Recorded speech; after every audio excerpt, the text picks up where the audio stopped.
ముందుకు వెళ్ళిపోయి తన ప్రాణాన్ని విడిచిపెట్టాడు. కొన్ని సంవత్సరాల తర్వాత అందులో కూర్చొని వ్యక్తి తన సాక్ష్యాన్ని ప్రకటించడం ప్రారంభిస్తామని నేను రక్షించబడడానికి ఎప్పుడు కారణం ఒకటి యేసుక్రీస్తు, రెండు జాన్ ఆర్పడి. ప్రతికూల పరిస్థితుల్లో కూడా ప్రభువు తన హృదయంలో పెట్టిన బాధ్యత, తన హృదయంలో పెట్టిన బాధ చచ్చిపోవడానికి ఇష్టపడే తప్ప దేవుడు స్వార్థం ప్రకటించడం మానలేదు. మనకు ప్రతికూల పరిస్థితులు ఉంటాయి. మనం వాటికి అతిథులు ఏమి కాదు. ఉన్న ప్రభుత్వాలు బట్టి, నాయకత్వాన్ని బట్టి ఇప్పుడు మనం చాలా భయంకర పరిస్థితుల్లో మనం ఉన్నాం. సాగులు చంపేసి ఆ ఇందుకు సంవత్సరం రావడానికి లేదు. చంపేసి ఇది యాక్షన్ చచ్చిపోయేది చెప్పేసి మనం నమ్మేస్తే మనం అడిగా తీసుకెళ్ళి జైల్లో ఏం చేస్తారు, గుళ్ళు కొట్టి చేస్తారు, ఊరికి తిడతారు, టార్చర్ చేస్తారు, మానసికంగా ప్రకటిస్తారు. ప్రతికూలంగా ఉన్నాయని మనం ఆగిపోతే ఎలాగా? దేవుడి పరిచర్య జరగదు. స్వార్థ వ్యాప్తి చదువు. వాళ్ళు చదువుకున్నప్పుడు ఏం చదువు, మేము చదువుకోతాం కదని చెప్పేసి భయపడలేదు. వాళ్ళు చదువుకున్న ప్రతి చోట స్వార్థం మోసుకుపోయారు. దేవుడి స్వార్థం అంటే వాళ్ళు ప్రతికూల పరిస్థితులు కూడా దేవుడి యొక్క పని చేయడానికి వాళ్ళు వాడుకుంటారు. ఈరోజు నీ జీవితంలో ప్రతికూల పరిస్థితులు ఆగిపోతే దేవుడి పని ఆగిపోతే పని చేయాలి, ప్రకటించాలి. ప్రతికూల పరిస్థితుల మధ్యలో దేవుడి కోసం నిలబడితే దేవుడు సంఘాన్ని అభివృద్ధి చేస్తారు. చివరికి మాట పూర్తి చేస్తాను. నేను ఈ 4 పాయింట్లకి 5 పాయింట్లకి జస్ట్ సింగిల్ వర్డ్ పాయింట్ చెప్పాను. నేను ఒకసారి మీకు జ్ఞాపకం చేస్తాను. ఫస్ట్ పాయింట్లో మేడ గదిలోకి చెప్పాను, అది ఏం చెప్పాను? ప్రార్థన. అంటే ఒక 1 వర్డ్ పాయింట్. ఆ తర్వాత ఆత్మతో నింపబడిన వాయించింగ్. ఆ తర్వాత ప్రతికూల మూడవ సంగతి ఏంటంటే ప్రజల దృష్టి వారి వైపు దేవుడు ఫలించాలంటే మెసేజ్. యేసుక్రీస్తే మేము క్రీస్తును ప్రకటించున్నాం. మన మెసేజ్ ఏంటంటే యేసుక్రీస్తు మన మెసేజ్. ఆ తర్వాత 4 ప్రొక్లమేషన్. ప్రతికూల పరిస్థితుల్లో కూడా వారు దేవుడి స్వార్థను ప్రకటిస్తున్నారు. 5 చాలా ఇంపార్టెంట్. ఒక ప్రేయర్ లైఫ్ ఉండొచ్చు, అనాయింటింగ్ ఉండొచ్చు, మీ దగ్గర దేవుని వాక్యం ఉండొచ్చు, ప్రకటించే క్యాపబిలిటీ ఉండొచ్చు.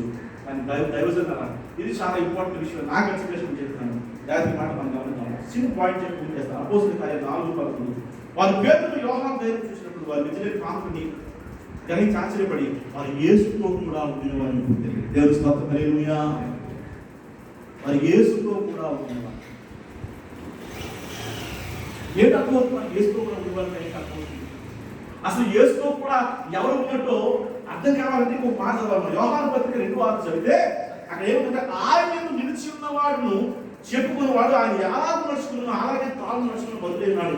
మనం ఆయన ఉన్నామని దీని వలన తెలుసుకుంటున్నాం. దేవుడికి స్తోత్రం హల్లెలూయా. ఈ మాట మీరు గమనించాలి. మనం ఆయన నిలిచి ఉన్నాడని చెప్తున్నవాడు ఆయన ఎలా నడుచుకున్నాం. నేను యేసుతో కూడా ఉన్నాను అని చెప్పుకునేవాడు ఆయన ఎలా నడుచుకున్నాడు. ఎవరు? యేసు ఎలా నడుచుకున్నాడు అలాగే తాను నడుచుకున్న బదులై ఉన్నాడు. అప్పుడు మనం ఆయన ఉన్నామని దీని వలన తెలుసుకుంటున్నాము. అంటే నేను దీనికి ఒక మాట ఏం చెప్పానంటే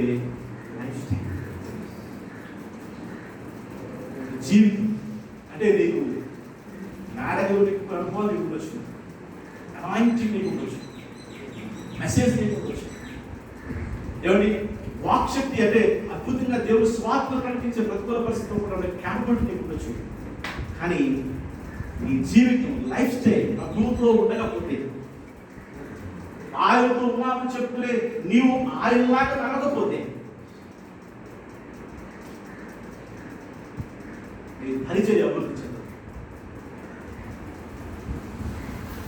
దైవ సామర్థ్యానికి క్యారెక్టర్ చాలా ఇంపార్టెంట్.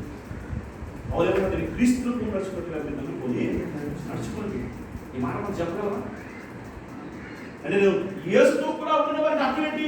యేసు నడుచుకుంటున్నా వారు నడుచుకోవాలి. అంటే వారు ప్రజలు పేతురు యోహాను చూసినప్పుడు వారికి అర్థమే సరేదండి. మీరు యేసుతో కూడా ఉన్నవారు అంటే ఏమర్థమైంది? వారిలో యేసు కనిపించారు. వారి మాటల్లో, వారి స్వార్థలో, వారి ప్రవర్తనలో, వారి జీవితంలో, వారి నడవడికి వారు యేసును చూడగలిగారు. ద ఫ్రాగ్రెన్స్ ఆఫ్ జీసస్, యేసు యొక్క సువాసన వారు పీల్చారు త్రూ దేర్ లైఫ్స్. పేతురు యోహాను జీవితాల ద్వారా యేసును చూడగలిగారు. అందుకే వాళ్ళు ఏం చెప్తారు? యేసుతో కూడా ఉంటున్నారు.